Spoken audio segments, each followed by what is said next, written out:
Welcome to part one of tips and tricks that helped me become an oversupplier. I'm going to tell you exactly what I did to become an oversupplier. So let's just get straight to the point.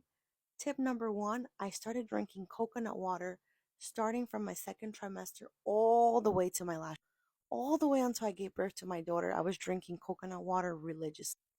Tip number two, you have to get your correct flange size.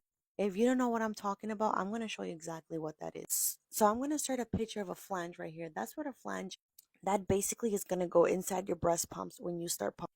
In order to get your correct flange size, you have to measure your roll. I'm going to show you a nipple measure tool that I use from mom. This is exactly what I use to measure my roll. So basically, whatever size you get, that's where you're going to order an amp. Once you order that, then you're going to start getting your breast pump. I use the Mom Cozy S12 Pro breast pump, and let me tell you, it is the best breast pump out there.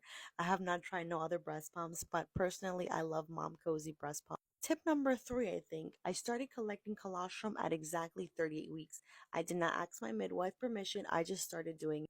And no, it did not send me into labor. And also, I barely produced any colostrum. So if that is your situation, do not worry about it. That does not mean anything.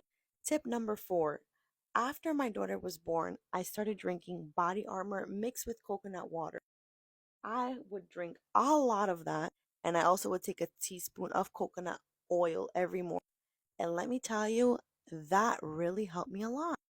Tip number five. You have to pump every 2 to 3 hours religiously for the first few weeks in order to start producing a lot of milk. Tip number six, I think. I'm already lost here. You have to drink enough water. You have to drink enough water.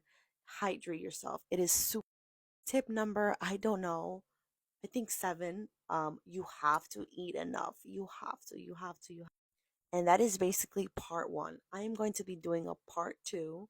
Um, but yeah, those are tips and tricks that help me become an oversupplier. So if you have any questions, let me know. I would be more than happy to help.